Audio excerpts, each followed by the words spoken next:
Tonight on News 5 Live, livestock farmers lose millions in revenue as the exportation of cattle to Guatemala through Poultry Falls is halted. Chairman Sabino Pinella proposes a toll for passage through the village. But is it legal? Also in the productive sector, poultry farmers are at a crossroad as sales decline drastically.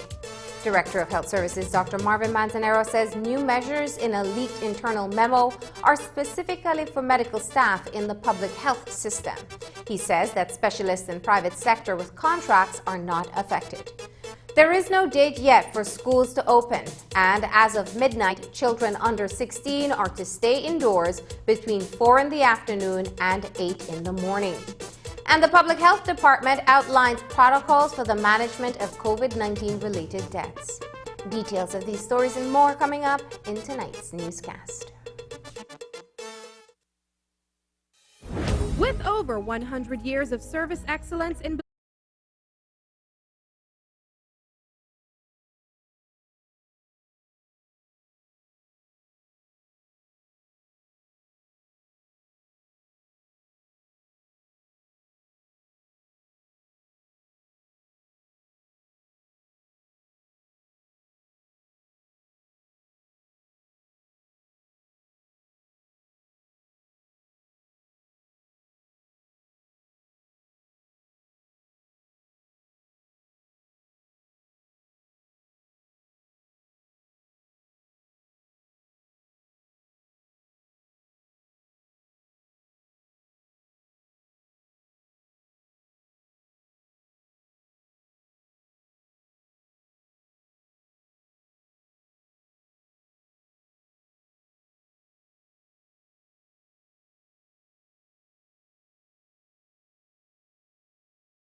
Good evening. Welcome to News 5 Live for Thursday, April 16th. I am Marlene Cuellar. Every sector is being affected by the novel coronavirus, and it includes the productive sector. The exportation of livestock to Guatemala via Bullet Tree Falls is an informal industry that has been established for many years, generating approximately $50 million Belize in revenue on an annual basis. For the past 4 weeks, the movement of cattle and swine through that western community has ground to a halt, as Village Chairman Sabino Pinello has raised several concerns regarding the transportation of farm animals within the vicinity. In a meeting facilitated by the Inter-American Institute for Cooperation on Agriculture, AICA, on Wednesday, not only did Pinello broach the issue of road damage, he also proposed a fee to be paid by farmers traversing the area with livestock. While that suggested payment is tantamount to a toll, we note that the Tower Hill Bridge is the only location in the country where such a charge is applied.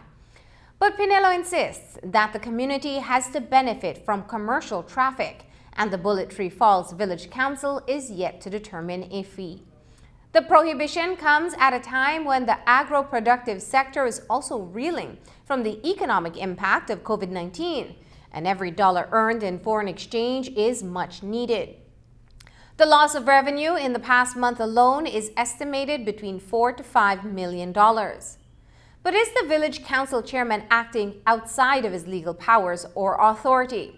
Here's an excerpt from the virtual meeting, which included Chairman Pinello, Bellarmina Esquivel from the Ministry of Agriculture, Elston Wade, and Orange Walk South Area Representative Jose Mai, who is a member of the COVID-19 Task Force for Agriculture. I would like to hear from the chairman and his council and his advisors. What is their position regarding cattle? I mean, I understand that there are some concerns on behalf of the village council, justifiably so.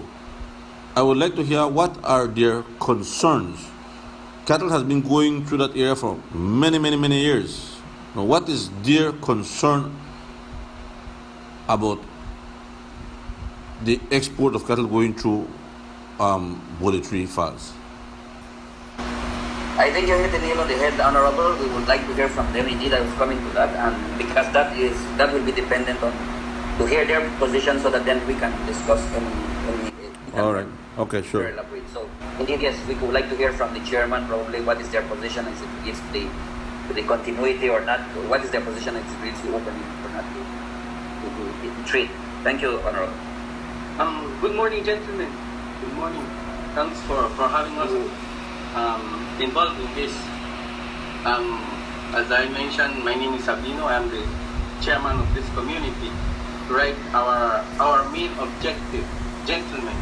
For many years, this cattle thing has come through our community, and our most important point is, right? My most important point is, as I explained to you, I was elected by the people of Poultry to represent them, right? And the major concern was those cattle trucks passing through the community. And then, well, the most important thing is that we, the villagers, are not benefiting of those things there, right? As I explained to you, I had to take legal action about 3 weeks ago, right? Because they didn't want to respect the authority, which here in the community, the authority is the village council, right? And then, as I explained to you, we had a group of people that wanted to overpass us. And we had to stand up because we said, no, this cannot happen. Because, as I explained to you, we are the authorities, local authorities here in the community. All what we want is try to get a benefit of those cattle and trucks coming to the community, gentlemen. That is my major point, right? That is my most concern about it. During the meeting, Chairman Pinello informed the panel that prior to the suspension of cattle export in the area, farmers were often seen paying out monies to police officers stationed in the village. As we've mentioned, the trade in cattle between Belize and Guatemala, despite an existing partial scope agreement, has not been formalized. Therefore, those transactions with members of law enforcement are curious. In explaining the concept of the toll, Sabina tossed out a loose figure of $75 per truck as an example. We note, however, that the fee charged at the Tower Hill Bridge is only 75 cents. The livestock industry, for all intents and purposes, appears to have been stagnated at the whim and fancy of the village council chairman. What kind of benefits are you looking at, Mr. Sabino, for us to consider? Well, at least the benefits that the police officers are getting, because I'll be honest to you, several times, you know, I'm a businessman here in the community. I travel that checkpoint every minute, and I see how those cattle trucks, they just come and they just take money into the compound of the police officers. You understand? And not only me, several people have seen that. Okay, so you are saying that they're giving money to the policeman, and you want the same benefit? Well, the benefit is not for me; it's for the community, right? Okay, how much? Fair enough. Let us get to the bottom of this. How much money is the village council asking for? Because we don't have much time. You know, the parcels are drying up, and we need to move on this. Well, sir, I'll be honest to you. If you don't have time, well, I'm sorry, but no. What I want to get is to the bottom of it. Or whatsoever, do not agree to work along with the council. We want to work along with the council, but we need to know what is it that you want exactly, right? So we can propose right away to the government, and they will tell us what to do. What is it that you are requesting exactly? At least for every truck that passes, at least they pay a fee for coming through the community, sir. Okay, what fee, sir? What fee are you looking at, more or less? Well, right now I don't have a figure, right? Mm-hmm. But we can try and figure out with the council and see what will be the let's say like we decide, okay, let's ask them for every truck that passes. Let's say, for example, let's say, okay, if every truck will pass, let's say, okay, we let them pay at least $75 per truck. So the community will benefit from it. That is an example, right? I'm not saying that is what we're going to charge, but I'm saying, let's say it's like a fee, right? For every truck that passes, at least pay a fee for the community. Okay. My major point. Okay. Mr. Chairman. News 5 understands that an agreement with the Ministry of Agriculture is being hammered out and a solution to the crisis should be met in the days ahead. An internal memo from the Ministry of Health surfaced on Wednesday night. It follows statements made by the Attorney General Michael Perifete hours earlier that doctors will no longer be able to double dip by practicing at private and public health facilities. As you know, a number of doctors straddled both, and so it sent alarms through the healthcare system. And that is because not all specialized services are available in the public health system. A memo dated April 15th, signed by the Director of Health Services, Dr. Marvin Manzanero, is directed to established medical staff in the public health system and was sent to 4 regional management teams across the country. According to the document, all persons working at public health facilities are to suspend their private practice immediately in an effort to curtail the risk of exposure to COVID-19. Dr. Manzanero says the new measures are exclusively for health personnel who are employed at public hospitals. I don't know how why it came up into the private sector and then on social media. Not that we are hiding anything, but it wasn't the intended audience. Basically, it was just highlighting what we had discussed with the different management teams. The last time we had this discussion was on Good Friday in our virtual meeting, where we had asked that people, for the time being, refrain from engaging in both public and private sector. And if you read the memo, it clearly indicates that the concern that we are having is once you become exposed in private sector, and if you're asked to go into quarantine, that puts you out of the system for 3 weeks. So we are asking that people refrain from that because you can potentially jeopardize your entire health system if you have a lot of crossover in that regard. But what about those specialized care services offered by doctors at the Carl Hisham Memorial Hospital? While those with insurance may be able to access these services at private healthcare facilities, those who cannot would do consultations at the National Referral Hospital. Dr. Marvin Manzanero says that the KHMH authority has contracts with specialists and that is not affected by the memo. Going back to the way the system is structured, the memo is not even for Carl Hisham. The memo, and that's why it's a memo, it's an internal memo for the public health system. Carl Hisham, as you know, has its own authority. They can write their own internal process because some people might be on contract. The memo is not even applicable to people who have a specific contract. People who have a contract will have to go back and review what their contract stipulates, whether they are allowed to do or not do that. The memo is also has nothing to do with private sector. I mean, private sector continues about its normal business as far as I know. All we are asking right now is for the doctors, nurses, and health staff that work in both facilities. Can you, for the time being, concentrate on doing public sector work simply because of where we are with COVID-19 and because we have had instances before where health staff who works in the public sector has been exposed in private sector. And as I said, that can potentially put you out and we already are limited with human resources. That's what we are trying to avoid. That's the essence of the memo, and that's where we sent it. We have reported that a number of medical items in demand during the COVID-19 pandemic ordered from U.S. suppliers have been blocked from arriving at the Bahamas, Barbados, and the Cayman Islands. This is because the U.S. Customs and Homeland Security departments are preventing U.S. companies from exporting respirators, ventilators, surgical masks, gloves, and personal protective medical equipment and supplies. We're told that automated export system filings and vessel manifests are being monitored, limiting the U.S. exportation of these essential supplies.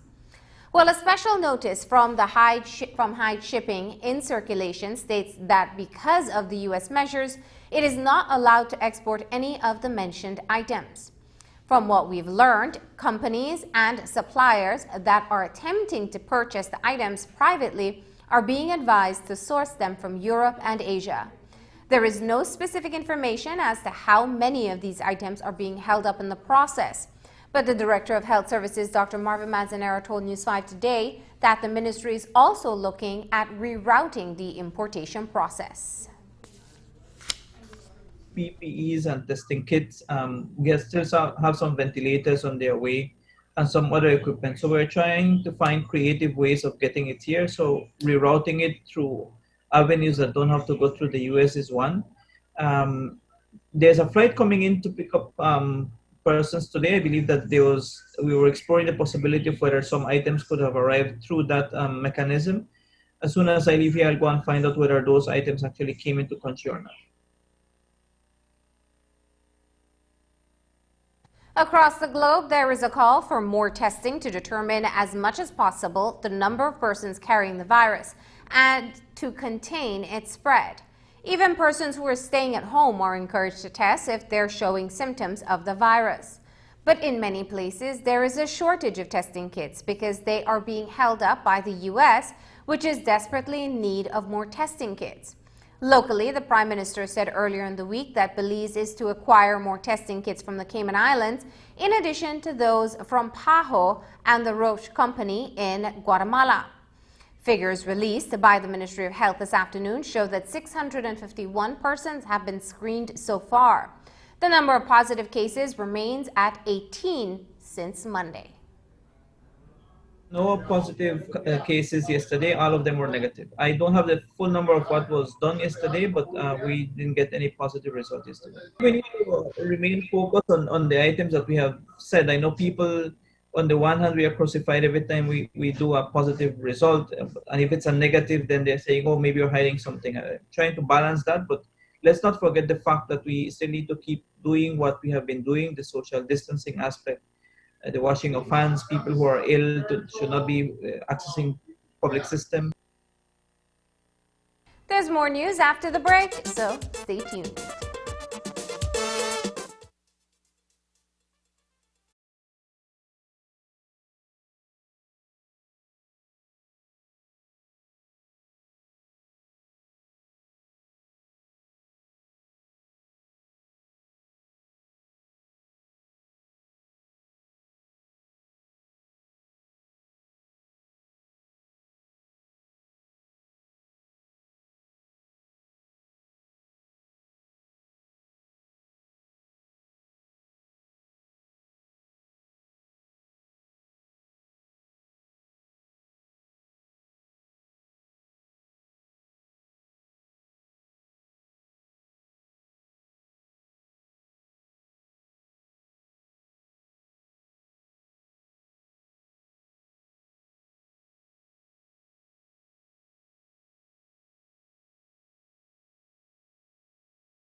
When will classes be reopened? That's the question parents, teachers, and students are asking. But that answer isn't so clear-cut at this time. As you know, there are a number of restrictions that have been placed on the country as we remain under a state of emergency and a curfew is in place. Today, during Ask the Experts webcast, Director of Health Services spoke on the matter after viewers posed that question. Be able to return to school? The short answer is we don't know. Up until next week, next weekend, next 8 to 10 days is when we start looking at the numbers and see whether we can make that recommendation and also follow what other countries are doing in terms of opening up. At yesterday's meeting with PAHO, some of the Spanish colleagues from Spain were sharing some of how they have gone on with eventual opening up of facilities, and they themselves acknowledge that they don't know when is the ideal time to open, so that countries will have to make individual decisions of how you go about opening it. If you ever go back to a normal school calendar, then, because it might be that your school classrooms are spaced out, that you come in one day for the week. Many things, many dynamics are going to have to be addressed, and we are learning as we go along. So there is no date for schools to reopen, but at midnight tonight, new curfew measures restricting those who are 16 years old and under take effect. From 4 p.m. to 8 a.m. starting April 17th, these minors will not be allowed on the streets countrywide. It was a move motivated by Commissioner of Police Chester Williams, who told News 5 Today that the goal recognizes the United Nations Declaration on the Protection of Children during this time of crisis. He also spoke about exceptions that will be made. We have been asking for this curfew for some time now because of the fact that since we began this pandemic operation, we have been seeing a number of children roaming the streets during the daytime. And yes, we were enforcing all along the 6 to 6 curfew, but that was not enough. We wanted to see how we can get better control of the children during the daytime with a view to have them not being on the streets. And so it has been approved that we will get the curfew from 4 p.m. to 8 a.m., which means that parents who may not be able to go to the store because of the fact that they may have other children at home to care for, will still be able to send their child to the store to buy. The fact that we have the curfew for children between 4 and 8 does not mean that there is an absolute prohibition for a child to be on the street. Between 4 p.m. and 8 a.m., there have to be some exceptions. And we're looking at an exception as maybe, let's say you have an essential worker who is a single parent. That essential worker might need to go to work at 7 or 8. And they have a babysitter that cares for the child when they go to work. There is nothing wrong for that essential worker to take the child to the babysitter before going to work. Another example would be maybe you have an emergency and you cannot leave the child at home. You need to go to the hospital. There's nothing wrong again to take the child with you, because we don't expect that you will go to the hospital and leave a child at home alone. So in a case like that, then there will be exception. The impact of COVID-19 is being felt everywhere. While the agro-productive sector is considered essential, it is also not immune to the shocks locally. As we've reported this week, this sector is trying to adjust and respond to the changes. The poultry sector has started to feel the pinch. The largest poultry producers experienced a 50% drop in sales, which also impacts the poultry farmers. To understand the scope of the matter and how the Spanish Lookout poultry producer is responding, we spoke with Alan Reimer. Here's that story. Quality poultry products sales have fallen drastically by 50%. 300 or 400,000 area pounds per week to all of a sudden to less than half of that, which is probably 150, 180. You can imagine it's a lot of adjustment that needs to be made, and it needs to be made very quickly. And the sharp decline wasn't something that the poultry producers were ready for. This is a market shock that they haven't quite experienced before. Nobody saw it coming, not the government, not we, and we were ill prepared. We find out now that we were not well prepared for a drastic shock like that. We have had some smaller shocks. The bigger one being when we had this avian influenza about 6 or 7 years ago, but that didn't affect the market side. That affected the production side. So on the market side, where the market just simply eroded away, we have never had something like this. Nothing near to it. This is the very first time in the history of poultry the market has shifted so drastically. Quality Poultry Products was pushed to respond to get the surplus products out of the freezers, but that alone won't stop the losses. And while poultry processing plant is still running at full production, that may change soon because of the decline in market demand. 5 weeks ago, there was still no change in market. We were still placing all the full amount of baby chicks, and those chicks, they're growing out now, so we have no option but to keep on producing. So we're still producing at full capacity, and we will be producing for this entire week and next week. That is when the chick placement cuts will come into effect, where it is the first time we can cut production. And that's when the poultry farmers will feel the full force of this shock. Alan Reimer says that these farmers are now in damage control.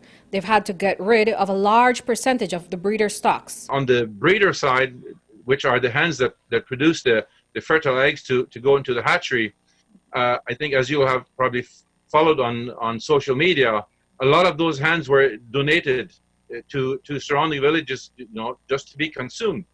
They are, $40, $50 hens, but we instead of just throwing them away, we have been able to move.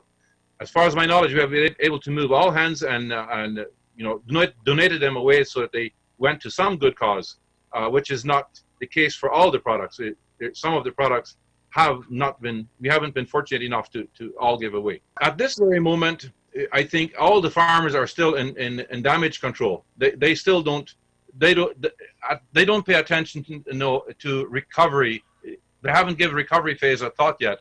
As of right now, they're still just in damage control, trying to control the hemorrhaging of their funds that are, where they lose every day, seeing their $50 hens going for free, but they're at least glad that they don't run up a feed bill anymore. And what does this mean for consumers? It's too early to tell because the situation is changing rapidly from day to day. Reimer says that consumers may have to get used to frozen chicken products as a result of this. The Belizeans, they prefer the fresh chicken over frozen chicken. But given the situation where we've had to freeze, chicken by the millions of pounds, I see a shift coming that the consumer will probably have to resort more to frozen chicken as versus to the fresh chicken, what they prefer. But again, everything is very fluid. Everything is very dynamic. Again, I can't rule out that we won't have a chicken shortage, but at this moment, I do not foresee it. And this is something that the Spanish Lookout community is learning as they go along. While they remain optimistic about the future, they're still concerned about how deep this cut will run through the poultry sector. These lessons that we've learned, they will linger in the minds of these people for quite some time, and they will influence decision making. We're finding that being the breadbasket of the country comes at a much higher risk than we had ever known. Nobody to blame. It's everybody. This whole pandemic caught everybody by surprise. So we're not complaining, and we're not blaming anybody. We're all in this boat together, and we're learning, and we're making decisions, and we find it's probably not the wisest decisions. We learn from them, and we will keep learning from them. The spirit generally, I think, is optimistic yet. Let's get through this. Let's get food security back in line. Let's get everything predictable again, and let's move on with life. But right now, there is some some hesitation of, of the future. How deep will this still run? Reporting for News 5, I'm Andrea Polanco.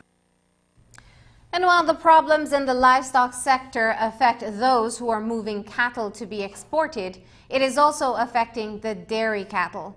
These are cows bred for the ability to produce large quantities of milk from which dairy products are made. As you know, Western Dairies is the largest producer of these products, and they say the sector is also taking a hit. Their sales have dropped significantly, and that has also left the dairy farmers with a surplus on their hands. But that isn't the only problem on the horizon for the sector. From the farmer side of it, it is very tough because they are getting. We have already reduced the price what we pay for the milk to them, and feed prices obviously for the cattle has not gone down, and so that is a huge concern on their side. And obviously with the drought that we're having for the second year in a row, it has really damaged their pastures, right? So a lot of the people, majority of it is still grazing, and so those people have really gotten affected by it. So we already have a lot of the farmers have next to no grass, and so they're trying to feed bales and silage, which then increases their cost a lot, but yet they're not getting the same price out on their milk, and so that part really has affected, and that's their big concerns that the farmers have from their side. There's much more news after the break, so stay tuned.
Since we reported on Wednesday on the COVID relief program, the number of applications submitted has increased by another 2,000 persons, though the number of applications has now tapered. By midday today, 65,762 persons had applied to benefit from the assistance. 23,264 applications were approved between April 9th and 15th, and according to the Oversight Committee, it is expected that the relief would reach the banks and credit unions by the end of the day. It is also reported that more than 15,000 applicants had been turned back for a number of reasons, which disqualified the applicants. Vetting is still ongoing, and 26,000 plus applications remain to be reviewed. Late this evening, Prime Minister Dean Barrow issued a recorded statement speaking to several issues resulting from the COVID-19 crisis, including the socio-economic impact on the country. We received that statement well after the start of the news, so here's a part of what he said. My fellow Belizeans, I need periodically to bring you up to date on our war against COVID-19, and it is for that purpose that I address you now. There are, of course, two basic fronts to our campaign, the medical and the socio-economic. Regarding the medical, I am certain that we are making every effort to do the right things. The nationwide lockdown is one sure way of helping to contain the spread of the virus. Accordingly, that lockdown will be made to run at least its 14-day course. The core medical team, tirelessly led by Dr. Marvin Manzanero, is receiving more expert support than ever. Several additional medical personnel have joined the National Task Force and have been given various critical assignments. Gaps and omissions are being addressed in as inclusive a manner as possible, in which connection the preliminary understanding reached with the KHMH union is key. Ample testing has always been our necessary objective, and a decisive increase is now in full flood. This has been made possible by the acquisition of a better than sufficient supply of test kits, accompanied as well by the procurement of more PPEs. We are therefore well armed to pursue and try to control the Belize City and San Ignacio outbreaks, the COVID-19 clusters. I say again that we are as fortified as we can be in combating this most deadly and elusive of enemies. And I salute all those, especially the frontline health and essential workers, that have been in the vanguard of our press against this demon foe. I also remind Belizeans, though, that you are the ground troops in this battle. So hold the safety standard high. Wear your mask, practice good hygiene, adhere to social distancing, lend a hand to your neighbor, and please refrain from spreading rumors. The PM statement will air in its entirety following this newscast. Dairy farmers are also staring down a drought that is expected to have serious consequences on the sector. The poultry farmers and grain growers are also expected to take a big hit as a result of the drought. Raymond Bartman of the Quality Poultry Products explains how the drought will affect their poultry sector and other grain growers. The people who get affected most, obviously, is the row crop farmers and the grain farmers. I mean, not meaning that the chicken farmers don't get affected. Now, this, as you know, the chicken business is a big cycle, because if we don't get corn, then we don't have food for the chickens. And I'm not directly into the feed mill or the farming side of life, which is where the rains become more problematic with grains and so forth, which means food to feed the chickens. So even though, I mean, obviously it's the same people who have chickens are raising the corn, and they're using their own corn to feed their chickens. So if they can't get corn to feed their chickens, then obviously it's a double whammy for them in the chicken business, right? So of course it's a concern. During today's Ask the Experts online show, Director of Health Services Dr. Marvin Manzanero also gave an update on the condition of the 2 hospitalized COVID-19 patients. He noted that while the COVID-19 diagnosed patients haven't recovered, those who are currently hospitalized are doing well. They're doing fairly good. You would have seen a little video that we shared yesterday, and I think we need to share the success stories. Let's not only concentrate on the negatives at this regard, at this point in time. So the Carl Huchner patient that was at ICU has been transferred back to the Western Hill region because he has done fairly well. We are looking at the patient in Corozal and looking to see if there's conditions for that patient to also be transferred. Both patients, actually, the only 2 patients hospitalized, if they will have conditions at home that they can be taken care of without getting into further complications. Dr. Manzanero also gave an overview of how the testing data is being shared. As you know by now, the number of positive cases remains at 18, which includes the 2 deaths. The Ministry of Health shares the daily update on the status every afternoon following the lab results. Whatever test result is out by 3 p.m., that's when the infographic will be cut off, and that's the information that's shared. So what has happened is from Tuesday 3 p.m. to Wednesday 3 p.m., no results had been put up in the system, and that's the reason why you did not see any change. It doesn't mean that the lab has stopped working. It just means that the lab may be processing samples, extraction, and depending on when the samples are coming in from the different areas. So that's the reason why when we had a cutoff time yesterday, you did not get any updated test results. I can tell you right now, I don't know how many samples were run yesterday, but after 5 p.m. those results were out, and all of those are negative and will be reflected in a report that should come out after 3 p.m. today. That's in terms of the infographic. One other piece of information that you should be seeing change is because it does not mean the total number of people tested, because some people have been tested more than once, so it should really be reflecting the total amount of tests done. So we're going to make that change in the infographic for later on today.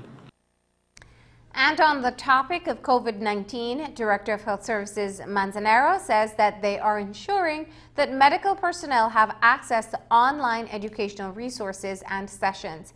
He says that he was in communication with the Belize Medical and Dental Association to ensure that the trainings take place and medical personnel can take advantage of these opportunities. Expressing the support of my desk to ensure that CME, continuous medical education, is provided to medical doctors across the country, and that we would provide the Zoom platform for it to be used so that people across the country would have access to any educational sessions that we have, and trying to see if we can get some of the doctors to get some credit from the ongoing sessions that we have. As you would recall from last week's sessions, we had mentioned that in tandem with a team of doctors led by Dr. Hidalgo, we had a virtual platform where we are giving a 1-hour sessions 2 to 3 p.m. every day, and there's a 14-day training program for medical officers across the country. There's much more news after the break, so stay tuned.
Commissioner of Police Chester Williams spoke to News 5 today about the issue the department is facing with citizens adhering to the social distancing guidelines.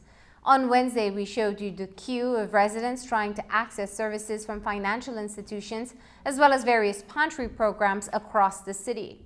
Many were not practicing social distancing, and in some cases, the police had to intervene. Now, the program is important to help families put food on the table, but Kumpal Williams says it comes with problems. Yesterday, the pantry program was a disaster. And I had to get on the phone and communicated with those responsible for it and see what can be done to regularize it, put measures in place to be able to prevent what we saw yesterday. The police tried arduously yesterday to try and see what we could have done to ensure that social distance was maintained. But the way how people were coming, because they wanted to be sure that they could get their pantry, it was really difficult to contain them. And so one suggestion I made to the organizers was that instead of going to a location and have people come, you all already know the address and the names of the persons who are entitled to the pantry. Why not deliver the pantry to them instead of them coming to you? And one of the things that was brought to my attention by the CEO in the Ministry of Human Development is that there are some organizations that are providing groceries and meals to the needy, and they may not have the resources to do the deliveries. And again, as a law enforcement agency and putting the issue of humanitarian at the forefront of what we do, we don't want to be seen as depriving the needy people of what they could get to help them survive in this difficult time. And so we have to find a way to strike a balance that we can work with those agencies like Salvation Army, for example. They're out there with a clean heart trying to help people who are in need. It is difficult for us to say to them, you know what, you want to help these people, deliver it to them. They don't have the resources. Bishop Doric Wright passed away at 5:15 on Wednesday morning in Belize City. In paying homage to Bishop Wright, his colleagues in the priesthood have been reflecting on his many achievements as well as his personality. While the Catholic Church mourns his passing, arrangements are being made to lay him to rest in the days ahead. Bishop Wright, a former senator, is expected to be honored by the government of Belize. However, during a national state of emergency, it is unclear how his funeral service will be held.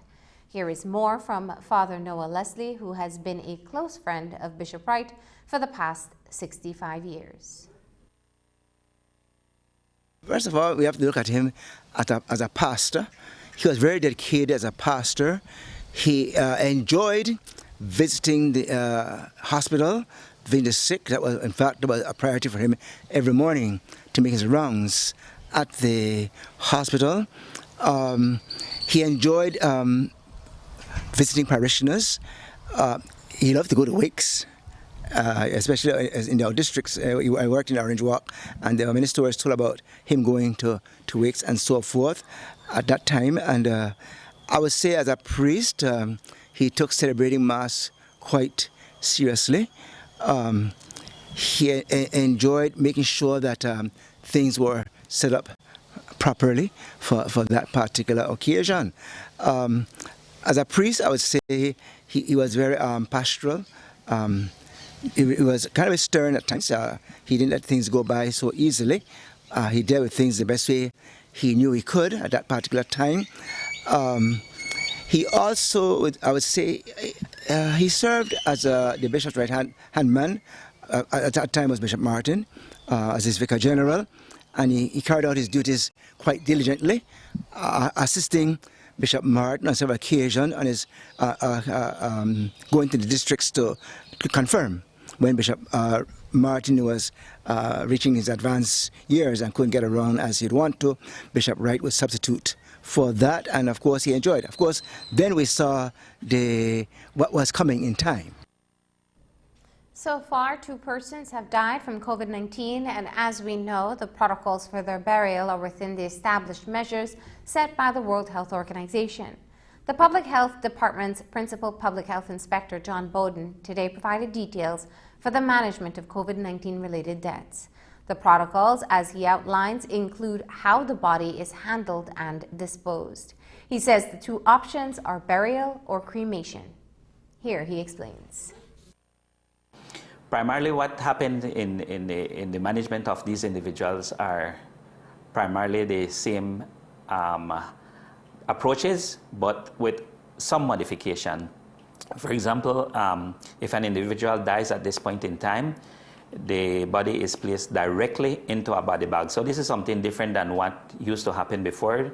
It would be taken down on the gurney to the morgue and then placed in the storage facility until they are ready to do the necessary processing of that body. So at this point in time, the individual will be bagged in a body bag and then taken to the morgue. And at that point in time, the body bag would then be disinfected thoroughly with a disinfectant, and normally it's bleach disinfectant, 1 in 100 or 1%. So the entire body bag would be disinfected. Immediately after that, it would be placed in a casket, and this is where there's differentiation between what used to happen in the routine time and now in this emergency, because the body is then moved directly from that morgue table into the casket, and then the casket is then disinfected as well, and then it's taken out for burial. Now, in terms of that procedure, it must be done immediately or as early as possible with very little interaction. And if you realize that we did not talk about any type of invasive procedures doing there, for example, any autopsy, and that is not really what is expected to be done in this, unless there is a coroner's case that will require that. But at this point in time, we know that the person died of COVID, and so there's an urgent need for us to now do the final disposal of the individual. And this can be done in 2 medium. It's either 1 by cremation or 2 by burial. Now, and this is an approach that is normally adopted in any emergency where there is many unknowns. As early as possible, if we could do the final disposal of the remains, it would be a better protection for the population. So while some people might prefer cremation because the body can actually, or the ashes can be then used in terms of a funeral service later on after the event has done. Some people choose that, and in other cases, people choose to do the burial. Public Health Inspector John Bowden also shares the protective gears to be used in the process of disposal of bodies of both known and suspected COVID-19 patients. Bowden says that according to international health regulations, they will have to issue permits for bodies to be taken out of the country. In terms of the management of these bodies, the standard precautions still exist for them or is recommended. In terms of PPE, there's a need for the protection of the eyes, so we use, and for the nose, so we do use the N95 mask, and we use gloves. We also recommend the long gongs or aprons, which is fluid resistant, to be used because when you apply the disinfection, they could be splashes. And so it's important that these are at all times being worn by the person managing the individuals. Are we considering deaths that appear normal, not related to COVID-19, but without us knowing may be COVID related? And that's why in terms of the protocol that was developed, it says either known or suspected. So these procedures will all be applied to those persons that are either COVID case or those that are suspected to be of COVID origin. through IHR, it's recommended that we must put in place measures that would prohibit the spread of the illness. And as such, there are certain requirements that must be met. The first one is that the body must be embalmed, and we're not doing any invasive procedure, and we are not embalming the bodies, so that would not be able to be transported internationally. The second criteria is that now we don't have frequent cargo planes coming to the country for the transfer of these bodies, and so we don't know how quick these bodies would be able to leave the country. As such, the ministry, and based on the Quarantine Act and the need for urgent or early as possible disposal of these individuals, they have recommended that the bodies either be cremated or buried.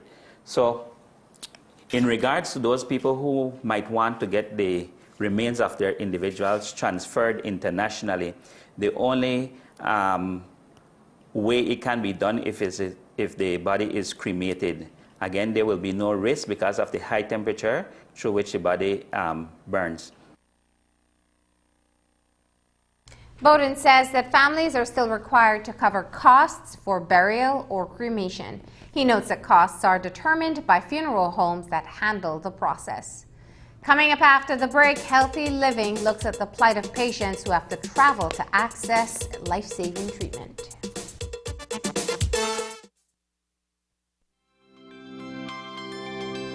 Smart is fully prepared for the demands on our network to facilitate those working from home and for customers to continue to communicate with friends and family. With the entire country at home, our team has pushed for more innovative services and promotions like our double data, along with new ways of purchasing mobile services via our app and agents countrywide. Smart is proud to have dedicated staff working from home as well as out in the field to keep communication flowing. Customers can also follow our online fitness, science, comedy, and other great segments to continue being active at home. Smart has also sponsored the Ministry of Health free hotline, along with gifting all our frontline medical personnel a prepaid number with $50 credit to stay in contact in these times. Be assured we are with you, and look out for more weekly promotions on SMS, voice, and data.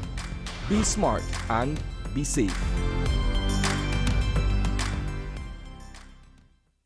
Making proper use of technology, the Port of Belize Limited has added more features to their arsenal of upgrades and safety features. Introducing the Port SMS Notification System. The system does 3 things. Turns. This feature has 4 lanes: commercial, express for the elderly, personal, and small turns for small packages. For each lane, the status will either be booked, meaning you've been assigned a number, and your turn is booked for C and E, meaning your cargo is out of the booking stage and is presently being inspected by customs personnel.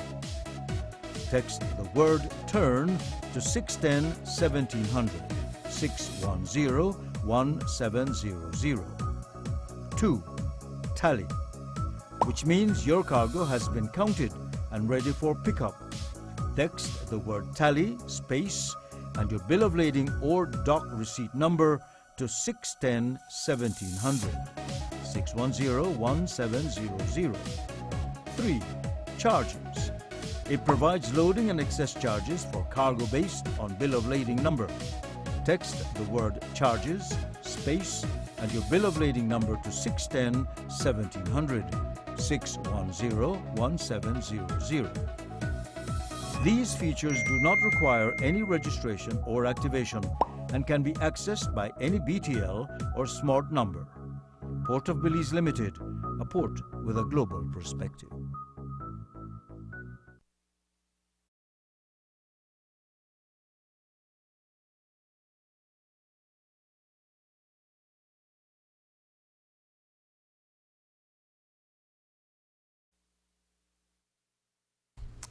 Since the start of April, Belizeans have been asked to stay home to slow the spread of the novel coronavirus. This restriction on movement was tightened on Sunday when the nation was placed under lockdown and new measures come into effect at midnight. The regulations included a shutdown of public transportation, But some Belizeans must move outside their districts to access health care that keeps them alive. Now, they're struggling to find a way and means to access their life-saving medical care. We find out more in tonight's Healthy Living.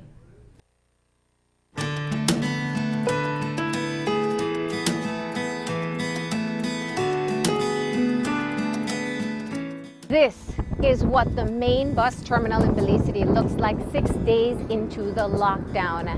A ghost town, because public transportation across the country has ceased as a way to keep Belizeans home and reduce the spread of COVID-19.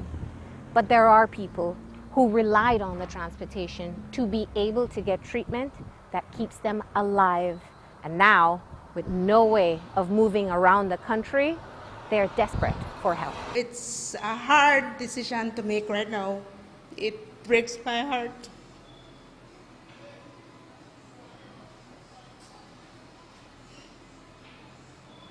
Sorry. An emotional plea from a nurse and manager who's been desperately trying to raise funds to help her dialysis patients. It does impose a lot of problems because they don't have transportation. Most of them use the bus. And now they can't come because of a lack of transportation. There are only 5 treatment centers for dialysis patients across the country. One at the Loma Lusk Hospital in Cayo, in Belize City at the KHMH and Belize Healthcare Partners, and here at Dialysis del Caribe, and another in Orange Walk. So many patients have to move across the country to access their life-saving care. From the start of the month, Nurse Act saw the challenges that restricted movement was having and started fundraising on Facebook. We're fortunate to get someone who has assisted us with a van, and we just have to find the fuel for it. And a lot of people have been coming up, so we have for like a 2 or 3 weeks supply of fuel for this van to come up and bring the patients on Tuesdays and Fridays. So it was been helping us for those from the south, from PG, Independence, Hopkins, St. Bite. Okay. Then we have people from Belmopan and from Cayo, and we also have 2 from Corozal that needs to travel to the city. Those funds will only last for 2 to 3 weeks. But even here in the city, buses aren't running and have created a void for patients like Glenn Tillett. I used to, but there is no public transportation right now. I have to depend on the generosity of my family and friends who have vehicles, you know, and my friends who have taxis since they can still operate. I listened to the Attorney General yesterday, and nowhere in that did I hear any consideration of those of us who are not mobile in that way, but must come out of our homes, the safety of our homes, to get the life-saving treatment we need. That's the sad part, because these people are already struggling for dialysis. Some of them, I have 35 that's on the government program, which is a good thing, but then I also have about 26 more patients that is not on the government program, solely have to pay out of pocket, and because of that, they were struggling to pay when they were having a job or somebody assisting them that has a job. But now that people are out of job, nobody's assisting them. So it's a hard blow to them. I've been asking, right? I've been quietly asking, not trying to make a public spectacle of it, to ensure that these people get the help they need. Whether it's, you know, appealing with the Belize Hotel Association that they can get low-cost rooms so they can stay in the city or wherever, so that they have access to their centers. Dialysis is a treatment for patients with kidney failure. They're attached to this machine 3 times a week for their blood to be clean, since their body no longer does this process. For some patients, government covers 2 treatments a week and they must pay for the 3rd. And right now that program is full. The rest must cover their own costs in full. So in addition to transportation issues, the heavy financial burden has begun taking its toll. Now many are cutting back on their weekly treatments. What is going to happen is we're going to have more complications, you know, because the toxins will go up. You know, even though we're trying to stress the importance of their diet, maintaining their fluid intake, but I'm looking at that in the future, that we're going to have complications, more complications. I have written to the committee, to the commission. I have written to Dr. Manzanero as head of the task force. Many of the people on dialysis who are getting the partial subsidy from the government also have to pay for sessions on their own, and it is expensive. And if you're retired and you've been made informed by whatever ailments you have, as well as renal failure. Coming up with $200 a week is a big ask. I've been here, there, everywhere trying to ask for donation, beg for them, even if they just half of the session, you know, because really and truly the center have to function. We have to pay our staff, we have to pay our supplies. But at the end of the day, it's a life too. A life that is already at high risk for the most severe complications of COVID-19. The new stringent measures at the clinic couldn't even get us beyond this door as they try to shield their vulnerable patients from any outside threats. Tillett stresses that health officials need to act promptly. We are the people who are most likely to end up clogging up the ICU. You know, so give us the help, do so in advance to prevent us being the ones who will be clogging up the ICU and requiring respirators and ventilators and the other machines and technology to save lives. Meanwhile, Nurse Ack hinges her hopes on the generosity of the public. I don't treat them, I just don't give them dialysis. I care for them. They're like family to me. It's hard, you know, and everybody out there doesn't have it as well, so it's a difficult situation. But I'm hoping that if we can get people to donate, at least give these patients once a week, we would have to try, especially during this crisis, because they really don't have. If there are people out there who find it in their heart to help, it's really appreciated.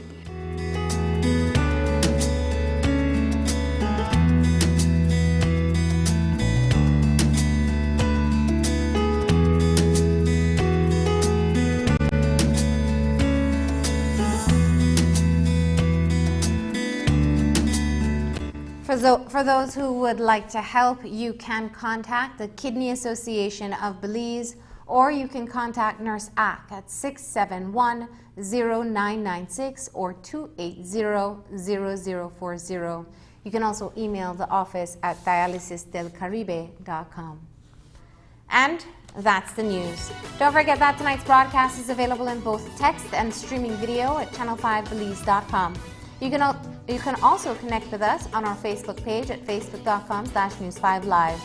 I'm Marlene Cuellar. Thanks for joining us, and from all of us here at News 5, please remember to wash your hands, keep your social distance, stay home, and stay safe. Good night.